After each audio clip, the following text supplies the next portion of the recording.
Hey everyone, so this is a new series that I'm trying out. It's experimental.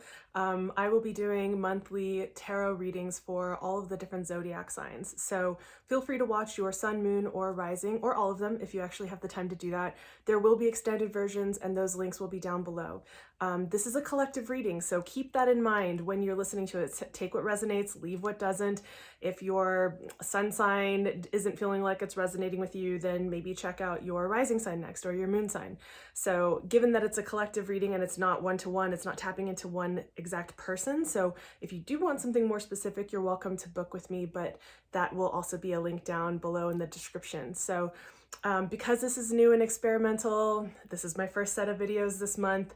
I'd love to know how to improve this and how to make it more valuable and what you guys really think. So please let me know down in the comments as well what resonated with you, what things you'd like to make sure that I keep so that as I'm experimenting with the format that I don't take something out that a lot of you really like. So, and also if there are things that you have perhaps seen with other readers that you have enjoyed and you want to see if I can incorporate that, please let me know.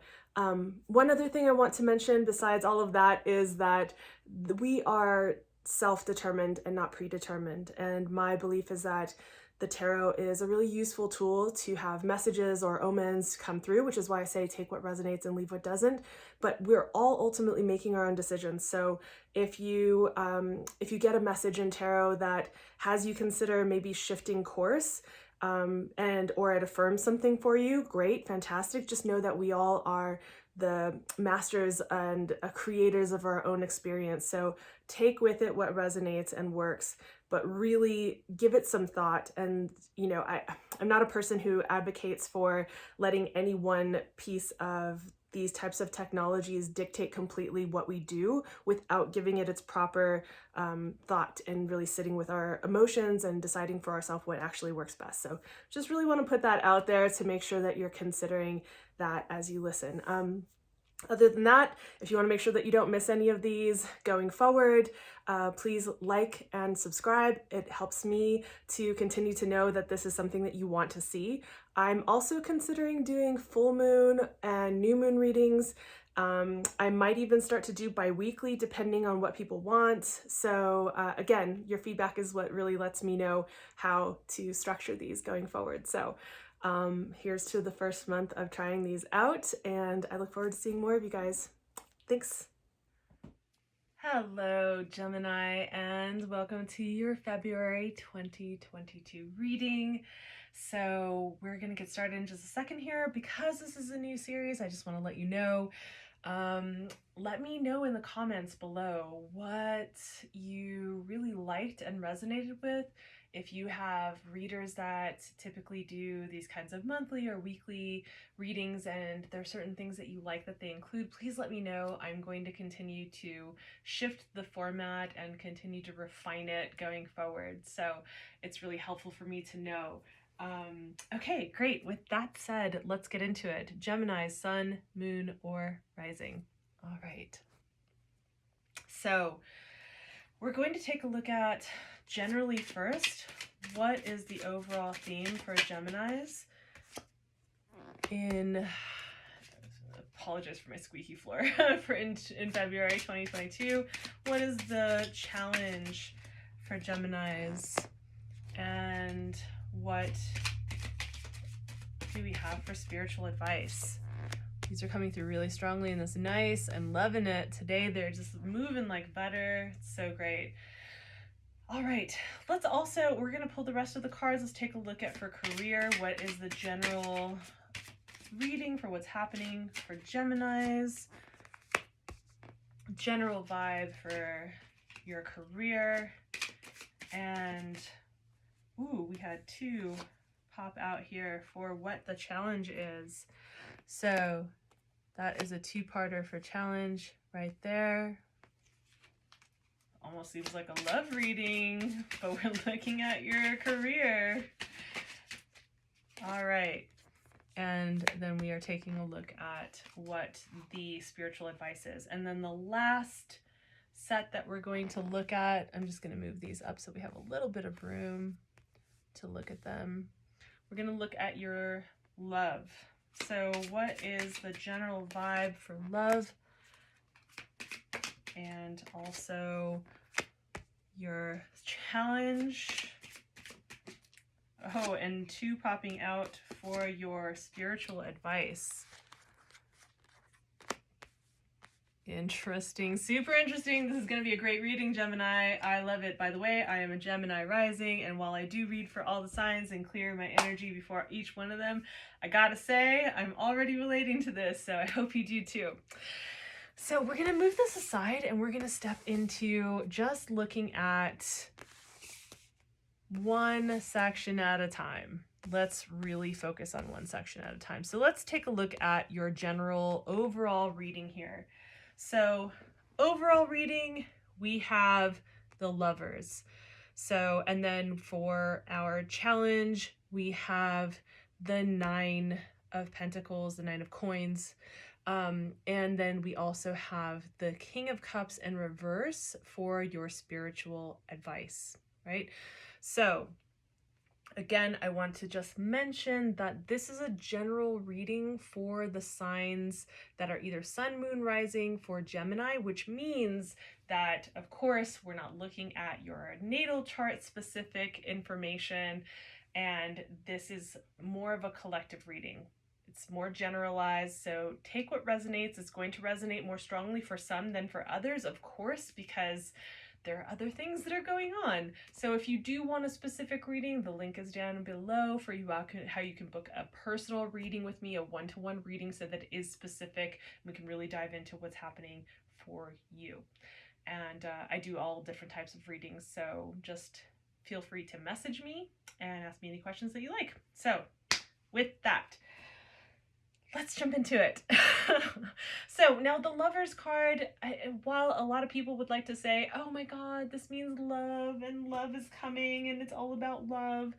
Yes. And really what I see this as is the balance of masculine and feminine energy, and blending them together in a way that is actually beneficial to every single area of your life. Remember, we're looking at this in the context of your overall experience for February. So there seems to be like, and especially the Geminis, right? The Lovers, this is a twin card. This can be like very much related to the Gemini energy. This is one side of the coin, the other side of the coin. Geminis are the twins. This is the spiritual guidance, the higher selves that are bringing this into alignment and actually looking at like, how do these energies blend? How are you in balance with this everywhere in your life? And we're going to look at that further in the other 2 realms of life that we typically look at the most in readings, which is career and love. But for right now, we're going to leave that there. I'm actually going to look a little bit deeper into this for clarification. We're going to come back around to that. Let's take a look at your challenge. So when we're looking at the challenge, this is about seeing the value within yourself, right? The 9 of Pentacles, this is like, you look at her, she's in this garden, she's on her own, she's blinging out, she is radiant, she's taking care of herself, she's got autonomy, she's got her shit together, she's taking care of everything. Now, in order to get to that place, she would actually have to be able to own her value, to see her value in the world, to have worked, to have done the work, worked her way up to this point of feeling this, whether it's personal growth work, but we're looking at the coins and we're looking at what's tangible, meaning that you've moved through probably different stages of Maslow's hierarchy of needs to actually get to this place, right? So if you are struggling, regardless of where you are, what aspect of this that you're looking at, this is about looking at your value and knowing, like, being able to take care of yourself emotionally, financially, physically, be able to own your power, be autonomous, right? This is the challenge. This is what we need to actually look at. Remember to relate this back, right? Now we're looking at your spiritual advice, and we have the King of Cups that is in reverse. So some people see reversals as negative. I don't always see it that way. What we're looking at is like the kings in any suit are all about mastery, right? And being able to, they've gone through different battles that they've won and lost, and they have the responsibility of their kingdom on their shoulders, the responsibility of the kingdom that is there for them. Right now, this is actually water. The cups are about water. This is about emotion. This is about how we handle the emotional world. Sometimes the weight that, heavy is the crown, on the head, kind of a thing. And so sometimes this can be about the weight that's there emotionally to handle everything that is involved in your communities, in your personal life, in your home life, in your world, all of these different things. This is about taking a look at coming back to this balance, this equanimity of both masculine and feminine energy. Taking a look at this is like, hey, make sure that you're not taking the weight of the crown on your shoulders. Make sure that you're not the only one who is handling everything in your life to the point where it's like either you're having to numb your emotions to block them out so that you can handle shit, or that you are taking on too much and you're aware of it and it's weighing you down. So your spiritual advice is like, hey, watch out for this. This is something that you should be concerned about. I might actually look a little bit deeper into this one as well, but we're going to move forward because I want to actually check out the rest of your reading sometime. That actually gives me a little bit more insight into like what I actually want to look into deeply. So let's take a look here. All right. So what we have here is for your overall in career is judgment. Now, this is not about you judging people, judging your career. And I apologize if some of this feels remedial for those of you who are actually already familiar with tarot, but I want you to be aware that that's, for some people, this is kind of their entryway. They're not really familiar. So forgive me if I'm going over things that you already know. Judgment card is actually about a higher calling. Look at the two celestial, some people could say angelic, figures that are present. They have the trumpets. They're calling for, look at the people who are here. They're coming out of these kind of coffins, you could say. They're resurrecting, right? When we arise, when we feel rejuvenated, when we move into another chapter of our life, when we're being called into a higher calling, a higher version of ourselves. Remember, this is about your career. When we are looking into a higher version of ourselves that we're being called into, it's like, are you going to hear the call? Whatever you believe in, whether it's your universe or beings from other dimensions or God or gods or goddesses, whatever it is, there is a higher calling. You're being called into the next version of yourself. And the question is, are you going to hear it? Are you actually going to hear the call? And are you going to move forward? Right? This is the overall theme. Now, when we look at what the actual challenge is, like, look, there's been some like mistakes, some heartaches, some trip ups, some like perceived failures or actual failures, whatever you want to actually call it, however you would like to perceive it.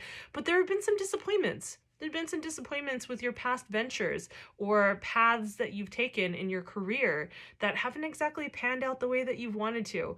Yes, we can say that that happens to everybody, but really these have kind of like hit home for you. They've hit home in a way where it feels like it's either bruised your identity or ego, or it's just bruised in a different way, some way that hits home, hits closer to the heart. Not everybody has those experiences, like, believe it or not. I've actually encountered plenty of people who have never had this experience. And I'm like, when you just feel this way? And they say, no, I don't. I've never experienced that. And I'm so surprised. So for some of you, this will really resonate. Those things are the things that just need to be moved through. Need to move through and process these. Stop holding on to it, hiding it, trying to put it down beneath the surface. These need to actually be front and center and present.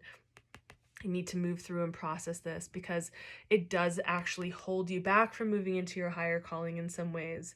You cannot, with the weight, if you have an anchor tied by a chain to your right ankle, you can't float up into the next version of where you're supposed to go. You need to process this and move through it. So don't let these past near misses or misses in your career life continue to hold you down and influence you in that way, right? So let's take a look here at what your spiritual advice is, which is actually two-part. So we have the Seven of Swords, and then we also have the Wheel of Fortune. Now, the swords are all about communication and thought and being analytical, right? It's all the different kinds of air qualities can be really sharp. It's also about integrity and honesty. Seven of Swords is actually kind of a warning. So this particular card in this deck, I love this deck, but this particular card in this deck, I think misses some of the aspects of the Seven of Swords that I think are really potent. Normally what you see in most decks is a Seven of Swords, and they're just holding a bunch of the swords by the actual sword, not the hilts, and running away sneakily with them, right? So before I even get into that, I just want to put that there. Let's bookmark that and come over to here. In the realm of your career, your spiritual advice is telling you there's something about the wheel is turning, right? And I see this very strongly here, right? The wheel is turning. That means that there is a season, things are moving forward, things are going to continue, right? We're moving into another version, another chapter. You are being called into a higher version, a higher vibration, a higher self, a higher chapter, a new challenge, even like a new version of yourself that requires you to step into responsibility or to step into yourself in a bigger way than what you've done before. That's why it's called a higher calling. These are the things that are holding you back, but you have to understand that the wheel is going to turn no matter what. That's what happens in the world. The wheel turns day by day, moment by moment, and you cannot stop it. So you either resist it and deal with the pain of that, or you hear the calling and you allow the wheel to move easily. Either you try to hold it and control it and restrict it and deal with the pain of that, or you move into it in a more flowing way. Now, for some of you, I'm going to say there's like the Seven of Swords can be seen as some shisty ass energy. It can be seen as some hidden secrets, some I'm gonna sweep this under the rug, not really tell you about it stuff. So for those of you who are in partnership or in some kind of business aspect, like just know we just came out of Venus retrograde at the end of January, but February 3rd we come out of Mercury retrograde. And even though Mercury retrograde, once we're direct, it's still kind of like starting to move slowly before it builds momentum. Be sure that you are reading all of the fine print. Dot your I's, cross your T's, be meticulous. Make sure that who you are entering into business partnerships with, projects with, working in conjunction with in a business, whatever it is, whether you're an entrepreneur or you work within a business, whatever it is, make sure that you are assessing clearly who to put your trust in, who to reveal things to. So be mindful of that. I feel like for some of you, that's something that needs to be said. And for a couple of you, I only feel two of you, but for a couple of you, don't be this person. Do not be the shisty person who will just like clamor over everybody to get to the higher place and cheat to get what you want. Don't do it. Stop it. For those of you that are that person, don't do it. For the rest of you, that's what I would have to say is what I was saying before. So let's now take a look at love. I love love. So let's take a look at love. All right. We have some interesting cards for love going on, people. I am a lover of love, so we're going to get into it. All right. So for the overall, we have the Queen of Cups. Good gods, all of them. This is such a great card. When we're talking about love, I mean, we think about emotion, right? Cups, the suit of cups are all about emotion. They're all about what flows. The queens can be so much about the, of course, more feminine aspect of rulership, but the more flowing aspect. They have a touch of grace. tact, diplomacy, softness in the way that they go about creating the vibe in their kingdom, right? So this is this beautiful, voluptuous, resonant with the glowing golden radiance of feelings that are blissful and love. That's this general overall feeling. There's so much available to you. Look, it's just dripping out of the cup into the sea. She is bright and beautiful and flowing with this kind of creative energy that is for new, beautiful feelings in the realm of love. The challenge that we have here is temperance. So we can look at temperance in a couple of different ways, but one of the things about temperance, the temperance card, is that it's very much related to alchemy and these different elements that are coming together and melding into something new. That's one aspect of it. The other is that you see the blending of these two different jars that she has. The water is mixing in here from this side, and it's mixing upwards in here to this side. There's the blending of energies, and there's also what temperance actually is about, which people a lot of times whittle this down to moderation. So how are you tempering your emotions? For some of you, this like bursting forth of energy is like you need to temper your emotions. So for some of you Geminis, because we know Gemini sun, moon, rising, some of the Gemini qualities can be like, I'm into it, I'm bored. I'm into it, I'm not. You know, I'm all in, I'm all out. I'm fully obsessed. And then I'm totally not about it, right?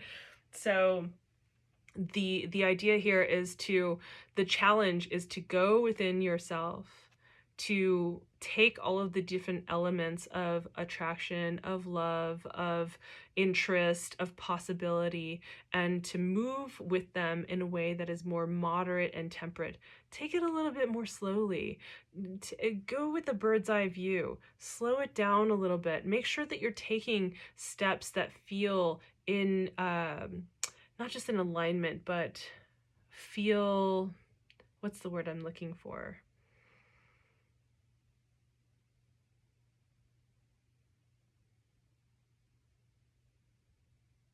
Gosh, I'm just blanking. Taking steps with it that feel not grounded, but not aligned. It might come to me, but I lost it for a moment. So that's what we're looking at, though, is that's the challenge. Don't just, with the air quality of excitement and rushing like the wind into something, or with all of the emotions that are bursting forth, just run into it. Be centered. Take your time to get centered with yourself. Examine all of the elements, feel into all of the elements. Water is feeling, right? You see water coming through in this card, even though this is actually not a water card. So take the time to bring the elements together and feel into it, examine it, and then move forward, tempering your feelings, tempering your actions, right? That's the challenge for you. Is to you know, the impulse is to do the opposite. So then we move into your spiritual advice. And I find this really interesting, right? So we have the 2 of Swords and the 3 of Wands. Wands are a fire suit. This is about passion and creativity, action, right? Intuition in its own way, because fire does have its own intuition besides the kind of water element, right? So do all of the elements. And then we have the 2 of Swords, right? And this is, look at, surrounded by water, but it's an actual air card because we're dealing with the swords. And this is, again, we're dealing with these elements of balance, of decision, and of weighing out and being present to. So one of the things that I like to look at with this is like there are 2 different paths. There's always, by the way, more than 2 different paths. Let's just get that out of the way. There's always more than 2 different paths. Often as human beings, though, we're like, it's either this or that, A or B, black or white, right? It's like, meh, meh. That's it. So what we're actually looking at here is there are decisions to be made, and maybe you're deciding between a couple of different people. Maybe you're deciding between a couple of different relationship styles. Whatever it is, there is kind of a fork in the road where you need to make a decision about how you actually want to proceed in your love life. And the weighing of them out is very similar to the Justice card, because if you notice, he's holding them at an equal level. They're both balanced evenly. Broadswords, I don't know if you've ever held one, they're really goddamn heavy. So this is about balancing, holding the attention. You would have to be so present to be able to hold the attention, to hold these in place. The kind of strength and focus and attention that is required. Place that focus and attention into making the decision. This is actually not so hard. You just need to tune into what you're actually feeling. You're not confused. You don't have to figure out, like, be bouncing between one or the other. You know what the decision is when you align yourself. Look at the moon that is being shown in the background. The moon full and full of intuition, full of potent psychic energy. When you align yourself with the celestial body, you know what decision to actually make. Perhaps for some of you, this could actually be you knowing what this is by the time the full moon hits in February, which is later in the month. So then we have the Three of Wands, right? The Three of Wands is looking out at this adventure that lays out before this person, looking out at the sea and seeing, like, the ships that come in, the ships that go out. What is the adventure that you want to go on, right? This is why they're so interconnected. What do I want to do? Do I want to do this or that? And then we have the Three of Wands. And this is actually interesting because it connects to what I was talking about. There's never just one decision to make or the other. We always have multiple choices. Whenever you can make 3 or more decisions in your life, possibility opens up and you realize you're not as stuck as you want. Maybe some of those options don't look like the ones that you would prefer, but they are options and they are available. So something to pay attention to here is that you examine, what is it that what's the adventure I want to go on? You know, this is going to apply for people at different stages in their life. So this could be, what's the next adventure after kids, or after a divorce, or after a long relationship, or earlier than that. Do I want to explore the world? Things in COVID are opening up, so who knows, right, where things are actually going to go. But maybe this is about travel. Maybe this is about you exploring and meeting someone who's an expat. The point is that while you are weighing out your decisions, it's about, you're being told, examine which adventure you want to go on. Look out and examine the adventures you want to go on and get into your intuition to feel into which option feels the best for you. By the way, just because you choose a direction doesn't mean you can't start your journey and then realize, oh, this wasn't actually the one I wanted to go on. Let me turn around, go back and go a different direction. So this is just more a guiding principle in saying, like, hey, this is really like for your love life, for what you want for love. This is about you actually just examining and looking at, which adventure do I want to go on? What's the adventure for love that I want to experience? Okay?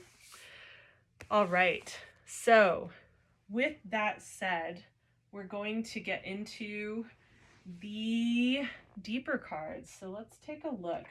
Now, the links for the extended readings are going to be down below. So for Taurus, if you want to get a little bit deeper into this reading and see how the different decks apply to all 3 areas of your life, we're going to take a look at the archetypes of the masculine and feminine through the lens of gods and goddesses, because they have notoriously through history had attributes that we humans can tap into. It's part of what we liked to do. We wanted to embody these aspects of the gods so that we could actually have them be informative for how we choose to move forward in life. So this is the goddess card and this is the god card, and we are going to look into Taurus. What is the shadow aspect? So we're going to take a look at all of the challenge cards that we just saw, and we're going to see what is the shadow aspect that is showing up for you. Now, the word shadow gets overused hell of a lot these days. I'm not a fan. But what we're really looking at is which aspects of yourself are actually tripping you up and holding you back. Oftentimes, we don't want to see the things that are actually moving. Like we take 2 steps forward and they pull us right back. So we want to look at what are we not seeing? Where are the blind spots? That's the best way, better said, to put it. So let's actually take a look at, for Taurus, what's some more spiritual advice that we can actually look at in terms of all areas from what we've seen so far. What is some spiritual advice for the Taurus? Okay. And lastly, we have 2 more cards that we're going to take a look at in the extended. And I'd like to look at what the hell is this journey for in February? Like, what is the point? What is the point? How can you take all the information that we've been looking at today and actually apply it to what is the overall point? What is the journey that you're on for the Taurus in February? Okay.